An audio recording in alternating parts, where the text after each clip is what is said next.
जय माता दी। प्रिय भक्तजनों, आप सभी को नवरात्रि के 7वें दिन की हार्दिक शुभकामनाएं। माँ काल रात्रि आप सभी की रक्षा करें। आज की इस वीडियो में आप सुनेंगे माँ काल रात्रि की संपूर्ण कथा और साथ ही आप सुनेंगे श्री महिषासुर मर्दिनी स्तोत्र का हिंदी अनुवाद। माँ ने असुरों का वध करने के लिए ही काल रात्रि का यह रूप धारण किया था। कहा जाता है कि जो भी भक्त सच्चे मन से माँ कालरात्रि की पूजा करता है, उस पर भूत प्रेत और बुरी शक्तियों का साया नहीं रहता। माँ कालरात्रि का स्वरूप देखने में अत्यंत भयानक है और इनका रंग अंधकार की तरह एकदम काला है। इनके केश सदा बिखरे हुए रहते हैं और कंठ में यह बिजली की चमक वाली माला धारण करती है। माँ कालरात्रि के 3 नेत्र ब्रह्मांड की तरह विशाल और अत्यंत गोल हैं, जिनमें से बिजली की तरह किरणें निकलती रहती हैं। इनके नाक से श्वास और निश्वास से अग्नि भयंकर ज्वालाएं निकालती रहती हैं। माँ का यह भय उत्पन्न करने वाला स्वरूप केवल पापियों का नाश करने के लिए है, केवल शत्रुओं के मन में भय पैदा करने के लिए है। माँ कालरात्रि का स्वरूप भले ही विकराल और भयानक हो, लेकिन यह अपने भक्तों को सदैव शुभ फल प्रदान करने वाली होती है। इस कारण इन्हें शुभंकरी भी कहा जाता है। देवी की 4 भुजाएं हैं। दाईं ओर की ऊपर की भुजा से महामाया भक्तों को वरदान देती है। नीचे की भुजा से अभय का आशीर्वाद प्रदान करती है। बाईं भुजा में क्रमशः तलवार और खड्ग धारण करती है। माँ का प्रिय रंग लाल है और इन्हें रात रानी का पुष्प भी बहुत प्रिय है। माँ को आज के दिन अनार का और गुड़ का या फिर गुड़ से बनी मिठाइयों का या गुड़ की खीर का भोग लगाना शुभ रहता है। माँ को अगर आप नींबू की माला अर्पित करते हैं तो कहा जाता है कि उससे हर प्रकार के भय का नाश होता है और आने वाला संकट भी टल जाता है। आइए अब सुनिए माँ कालरात्रि की कथा। पौराणिक कथा के अनुसार रक्त बीज नाम का एक दैत्य था। मनुष्यों के साथ साथ देवता गण भी बहुत परेशान थे। रक्त बीज दानव की यह विशेषता थी कि जैसे ही उसके रक्त की बूंदें धरती पर गिरती तो उसके जैसा ही एक और दानव बन जाता, जिससे देवता गण भयभीत हो गए और वह भगवान शंकर की शरण में जा पहुंचे। भगवान शंकर जानते थे कि उस दैत्य का वध केवल देवी पार्वती ही कर सकती हैं। तब उन्होंने देवी पार्वती से दैत्य का वध करने का अनुरोध किया। तब भगवान शंकर से देवी कहने लगी कि हे प्रभु, आप मेरी ओर से दूत बनकर उस दैत्य के पास जाइए और उससे कहिए कि वह युद्ध के लिए उपस्थित हो और उसके अलावा जो भी दैत्य वहां युद्ध करने के लिए तत्पर हो, उनसे भी कहिए कि जो तुम्हें अपने जीवित रहने की इच्छा हो तो त्रिलोकी का राज्य देवराज इंद्र को दे दो। देवताओं को उनका यज्ञ भाग मिलना आरंभ हो जाए और तुम पाताल को लौट जाओ। किंतु अगर बल के गर्व से तुम्हारी लड़ने की इच्छा है तो फिर आ जाओ, तुम्हारे मांस से मेरी योगिनियां तृप्त होंगी। क्योंकि देवी ने भगवान शंकर को उस समय दूत के कार्य में नियुक्त किया था, इसलिए वह संसार में शिव दूती के नाम से भी विख्यात हुई। भगवान शंकर से देवी का संदेश पाकर उन दैत्यों के क्रोध का कोई आर पार न रहा और वह जिस स्थान पर देवी विराजमान थी वहां आ पहुंचे। वहां पर देवी से युद्ध करने के लिए रक्त बीज के साथ साथ शुंभ और निशुंभ नामक दैत्य भी आ पहुंचे। युद्ध के मैदान में आते ही वह दैत्य देवी पर शक्तियों और बाणों की वर्षा करने लगे। देवी ने उनके फेंके हुए बाणों, शक्तियों, त्रिशूल और फरसों को अपने बाणों से काट डाला और काली देवी उस देवी के साथ आगे खड़ी होकर शत्रुओं को त्रिशूल से विदीर्ण करने लगी और खड़वांग से वो चलने लगी। वहां पर देवी पार्वती के शरीर से दिव्य शक्तियां निकली जो सभी दैत्यों का वध करने के लिए तत्पर हो रही थी। ब्रह्माणी जिस तरफ दौड़ती थी उसी तरफ अपने कमंडल का जल छिड़ककर दैत्यों के वीर्य और बल को नष्ट कर देती। इसी प्रकार माहेश्वरी त्रिशूल से, वैष्णवी चक्र से और अत्यंत कोप वाली कुमारी शक्ति द्वारा असुरों को मार रही थी। शिवदूती के प्रचंड अट्टहास से कितने ही दैत्य भयभीत होकर पृथ्वी पर गिर पड़े और उनके गिरते ही वह उन्हें भक्षण कर गई। इस तरह क्रोध में भरे हुए मातृ गणों और तरह तरह के उपायों से बड़े बड़े असुरों को मरता हुआ देखकर राक्षसी सेना युद्ध के मैदान से भाग खड़ी हुई और उनको इस प्रकार भागता हुआ देखकर रक्त बीज नामक महापराक्रमी राक्षस क्रोध में भरकर युद्ध के लिए आगे बढ़ा। उसके शरीर से रक्त की बूंदें पृथ्वी पर जैसे ही गिरती, तुरंत वैसे ही शरीर वाला और वैसा ही बलवान दैत्य पृथ्वी से उत्पन्न हो जाता था। रक्त बीज गदा हाथ में लेकर ऐन्द्री के साथ युद्ध करने लगा। जब ऐन्द्री शक्ति ने अपने वज्र से उसको मारा तो घायल होने के कारण उसके शरीर से बहुत सा रक्त बहने लगा और उसकी प्रत्येक बूंद से उसके ही समान बलवान और महापराक्रमी अनेकों दैत्य भयंकर रूप से प्रकट हो गए। वह सब के सब दैत्य रक्त बीज के समान ही बलवान तेज वाले थे। वह भी भयंकर अस्त्र शस्त्र लेकर देवियों के साथ युद्ध करने लगे। जब ऐन्द्री के वज्र प्रहार से उसके मस्तक पर चोट लगी और रक्त बहने लगा तो उसमें से हजारों ही पुरुष वहां पर उत्पन्न हो गए। वैष्णवी ने चक्र से और ऐन्द्री ने गदा से रक्त बीज को चोट पहुंचाई और फिर वैष्णवी के चक्र से घायल होने पर रक्त बीज के शरीर से जो रक्त बहा उससे हजारों महाअसुर उत्पन्न हो गए, जिनके द्वारा यह संपूर्ण जगत व्याप्त हो गया। फिर कौमारी ने शक्ति से, वाराही ने खड्ग से और महेश्वरी ने त्रिशूल से उसको घायल कर दिया। इस प्रकार क्रोध में भरकर उस महादैत्य रक्त बीज ने सभी मातृ शक्तियों पर अलग अलग गदा से प्रहार किया और माताओं ने भी शक्ति तथा शूल इत्यादि से उसको जो बार बार घायल किया, उससे देखते ही देखते सैकड़ों महादैत्य उत्पन्न हो गए और इस प्रकार उस रक्त बीज के रक्त से उत्पन्न हुए असुरों से संपूर्ण जगत व्याप्त हो गया। अब जिससे देवताओं को बड़ा भय हुआ, देवताओं को भयभीत देखकर देवी चंडिका ने काली से कहा, हे चामुंडे, अपने मुख को बड़ा करो और मेरे शस्त्र घात से उत्पन्न हुए इन रक्त बिंदुओं को और रक्त बिंदुओं से उत्पन्न हुए महाअसुरों को तुम अपने इस विशाल मुख से भक्षण करती जाओ। इस प्रकार रक्त बिंदुओं से उत्पन्न हुए महादैत्यों को भक्षण करती हुई तुम इस युद्ध भूमि में विचरो और इस तरह से रक्त क्षीण होने से यह दैत्य रक्त बीज नष्ट हो जाएगा। तुम्हारे भक्षण करने के कारण अन्य दैत्य उत्पन्न नहीं होंगे। देवी काली से इस प्रकार कहकर चंडिका देवी ने रक्त बीज पर अपने त्रिशूल से प्रहार कर दिया और काली देवी ने अपने मुख में उसका रक्त ले लिया। तब उसने गदा से चंडिका पर प्रहार किया। प्रहार से चंडिका को बिल्कुल भी कष्ट नहीं हुआ, किंतु रक्त बीज के शरीर से बहुत सा रक्त बहने लगा। लेकिन इस बार उसके गिरने के साथ ही देवी काली ने उसको अपने विकराल मुख में ले लिया। काली के मुख में उस रक्त से जो असुर उत्पन्न हुए उनको उसने तुरंत ही भक्षण कर लिया और रक्त को पीती गई।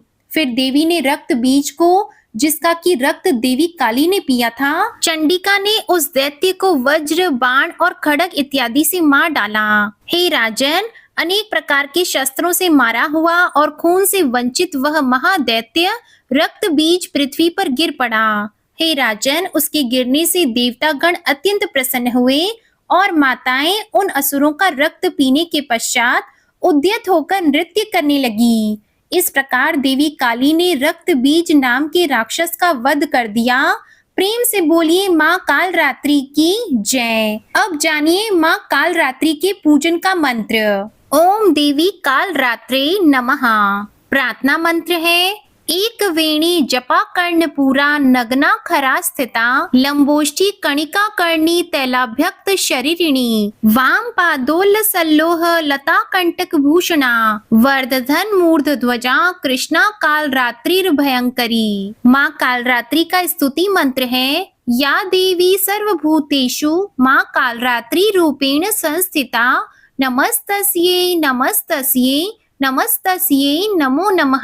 प्रिय भक्त जनों, अब सुनिए महिषासुर मर्दिनी स्तोत्र का हिंदी अनुवाद। हे हिमालय राज की कन्या, विश्व को आनंद देने वाली, नंदी गणों के द्वारा नमस्कृत, गिरिवर विंध्याचल के शिरों पर निवास करने वाली, भगवान विष्णु को प्रसन्न करने वाली, इंद्र देव के द्वारा नमस्कृत, भगवान नीलकंठ की पत्नी, विश्व में विशाल कुटुंब वाली और विश्व को संपन्नता देने वाली, हे महिषासुर का मर्दन करने वाली भगवती, अपने बालों की लता से आकर्षित करने वाली पर्वत की पुत्री, आपकी जय हो जय हो जय हो। देवों को वरदान देने वाली, दुर्धर और दुर्मुख असुरों को मारने वाली और स्वयं में ही प्रसन्न रहने वाली, तीनों लोकों का पोषण करने वाली, शंकर को संतुष्ट करने वाली, पापों को हरने वाली और घोर गर्जना करने वाली, दानवों पर क्रोध करने वाली, अहंकारियों के घमंड को सुखा देने वाली, समुद्र की पुत्री, हे महिषासुर का मर्दन करने वाली, अपने बालों की लता से आकर्षित करने वाली, पर्वत की पुत्री, आपकी जय हो जय हो जय हो। हे जगत माता, हे मेरी माँ, प्रेम से कदम्ब के वन में वास करने वाली, हास्य भाव में रहने वाली, हिमालय के शिखर पर स्थित अपने भवन में विराजित, मधु की तरह मधुर, मधु कैटब का मद नष्ट करने वाली, महिष को विदीर्ण करने वाली, सदा युद्ध में लिप्त रहने वाली, हे महिषासुर का मर्दन करने वाली, अपने बालों की लता से आकर्षित करने वाली, पर्वत की पुत्री, आपकी जय हो जय हो जय हो।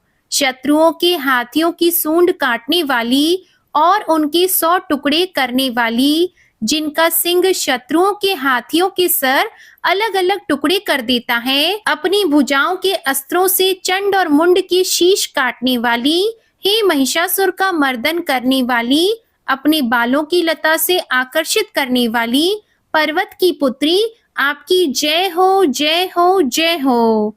रण में मदोन्मत्त शत्रुओं का वध करने वाली, अजर अविनाशी शक्तियां धारण करने वाली, शिव की चतुराई जानकर उन्हें अपना दूत बनाने वाली, दुर्मति और बुरे विचार वाले दानव के दूत के प्रस्ताव का अंत करने वाली, हे महिषासुर का मर्दन करने वाली, अपने बालों की लता से आकर्षित करने वाली, पर्वत की पुत्री, आपकी जय हो जय हो जय हो। शरणागत शत्रुओं की पत्नियों के आग्रह पर उन्हें अभय दान देने वाली, तीनों लोगों को पीड़ित करने वाले दैत्यों पर प्रहार करने योग्य त्रिशूल धारण करने वाली, देवताओं की दुंदुभी से दुमी दुमी की ध्वनि को सभी दिशाओं में व्याप्त करने वाली, हे महिषासुर का मर्दन करने वाली, अपने बालों की लता से आकर्षित करने वाली, पर्वत की पुत्री, आपकी जय हो जय हो जय हो। मात्र अपनी हुंकार से धूम्र लोचन राक्षस को धुएं के समान भस्म करने वाली, युद्ध में कुपित रक्त बीज के रक्त से उत्पन्न अन्य रक्त बीजों का रक्त पीने वाली, शुंभ और निशुंभ दैत्यों की बलि से शिव और भूत प्रेतों को तृप्त करने वाली, हे महिषासुर का मर्दन करने वाली, अपने बालों की लता से आकर्षित करने वाली, पर्वत की पुत्री, आपकी जय हो जय हो जय हो। युद्ध भूमि में जिनके हाथों के कंगन धनुष के साथ चमकते हैं, जिनके सोने के तीर शत्रुओं को विदीर्ण करके लाल हो जाते हैं और उनकी चीख निकालते हैं, चारों प्रकार की सेनाओं का संहार करने वाली, अनेक प्रकार की ध्वनि करने वाले, बटुकों को उत्पन्न करने वाली, हे महिषासुर का मर्दन करने वाली, अपने बालों की लता से आकर्षित करने वाली, पर्वत की पुत्री, आपकी जय हो जय हो जय हो। देवांगनाओं के तथा थैया थैया आदि शब्दों से युक्त भावमय नृत्य में मग्न रहने वाली, कुकुत अड्डी विभिन्न प्रकार की मात्राओं वाले, ताल वाले स्वर्गीय गीतों को सुनने में लीन, मृदंग की धू धुकुट धीमी धीमी आदि गंभीर ध्वनि सुनने में लिप्त रहने वाली, हे महिषासुर का मर्दन करने वाली, अपने बालों की लता से आकर्षित करने वाली, पर्वत की पुत्री, आपकी जय हो जय हो जय हो। जय जयकार करने और स्तुति करने वाले समस्त विश्व के द्वारा नमस्कृत अपने नुपुर के झन झन और झिमझिम शब्दों से भूतपति महादेव को मोहित करने वाली नटी नटों के नायक अर्धनारीश्वर के नृत्य से सुशोभित नाट्य में तल्लीन रहने वाली, हे महिषासुर का मर्दन करने वाली, अपने बालों की लता से आकर्षित करने वाली पर्वत की पुत्री, आपकी जय हो जय हो जय हो। आकर्षक कांति के साथ अति सुंदर मन से युक्त और रात्रि के आश्रय अर्थात चंद्रदेव की आभा को अपने चेहरे की सुंदरता से फीका करने वाली, काले भंवरों के समान सुंदर नेत्रों वाली, हे महिषासुर का मर्दन करने वाली, अपने बालों की लता से आकर्षित करने वाली पर्वत की पुत्री, आपकी जय हो जय हो जय हो। महायोद्धाओं से युद्ध में चमेली के पुष्पों की तरह कोमल स्त्रियों के साथ रहने वाली तथा चमेली की लताओं की भांति कोमल भील स्त्रियों से जो झिंगूरों के झुंड की भांति घिरी हुई हैं, चेहरे पर खुशी से उत्पन्न उषा काल के सूर्य और खिले हुए लाल फूल के समान मुस्कान वाली, हे महिषासुर का मर्दन करने वाली, अपने बालों की लता से आकर्षित करने वाली पर्वत की पुत्री, आपकी जय हो जय हो जय हो। जिसके कानों से लगातार मद बहता रहता है, उस हाथी के समान उत्तेजित, हे गजेश्वरी, तीनों लोकों के आभूषण रूप सौंदर्य शक्ति और कलाओं से सुशोभित, हे राजपुत्री, सुंदर मुस्कान वाली स्त्रियों को पाने के लिए मन में मोह उत्पन्न करने वाली कामदेव की पुत्री के समान, हे महिषासुर का मर्दन करने वाली, अपने बालों की लता से आकर्षित करने वाली पर्वत की पुत्री, आपकी जय हो जय हो जय हो। जिनका कमल दल के समान कोमल स्वच्छ और चमक से युक्त मस्तक है, हंसों के समान जिनकी चाल है, जिनसे सभी कलाओं का उद्भव हुआ है, जिनके बालों में भंवरों से घिरे कुमुदनी के फूल और बकुल पुष्प सुशोभित हैं, उन महिषासुर का मर्दन करने वाली, अपने बालों की लता से आकर्षित करने वाली पर्वत की पुत्री, जय हो जय हो जय हो। जिनके हाथों की मुरली से बहने वाली ध्वनि से कोयल की आवाज भी लज्जित हो जाती है, जो रंगीन पर्वतों से विचरती हुई पुलिंद जनजाति की स्त्रियों के साथ मनोहर गीत गाती जाती है, जो सद्गुणों से संपान शबरी जाति की स्त्रियों के साथ खेलती है, उन महिषासुर का मर्दन करने वाली, अपने बालों की लता से आकर्षित करने वाली पर्वत की पुत्री, आपकी जय हो जय हो जय हो। जिनकी चमक से चंद्रमा की रोशनी फीकी पड़ जाए, ऐसे सुंदर रेशम के वस्त्रों से जिनकी कमर सुशोभित है, देवताओं और असुरों के सर झुकने पर उनके मुकुट की मणियों से जिनके पैरों के नाखून चंद्रमा की भांति दमकते हैं, ऐसी है महिषासुर का मर्दन करने वाली, अपने बालों की लता से आकर्षित करने वाली पर्वत की पुत्री, आपकी जय हो जय हो जय हो। हजारों दैत्यों के सहस्त्रों हाथों से सहस्त्रों युद्ध जीतने वाली और सहस्त्रों हाथों से पूजित सुर तारक उत्पन्न करने वाली, उसका तारकासुर के साथ युद्ध कराने वाली, राजा सुरत और समाधि नामक वैश्य की भक्ति से समान रूप से संतुष्ट होने वाली, हे महिषासुर का मर्दन करने वाली, बालों की लता से आकर्षित करने वाली पर्वत की पुत्री, आपकी जय हो जय हो जय हो। जो भी तुम्हारे दयामय पद कमलों की सेवा करता है, हे कमला, वह व्यक्ति कमला निवास कैसे न बने। हे शिवे, तुम्हारे पद कमल ही परम पद हैं, उनका ध्यान करने पर भी परम पद कैसे नहीं पाऊंगा। हे महिषासुर का मर्दन करने वाली, बालों की लता से आकर्षित करने वाली पर्वत की पुत्री, आपकी जय हो जय हो जय हो। सोने के समान चमकते हुए नदी के जल से जो तुम्हें रंग भवन में छिड़काव करेगा, वो शची से आलिंगित होने वाले इंद्र के समान सुखानुभूति क्यों न पाएगा। हे वाणी, तुम में मांगल्य का निवास है, मैं तुम्हारे चरण में शरण लेता हूँ।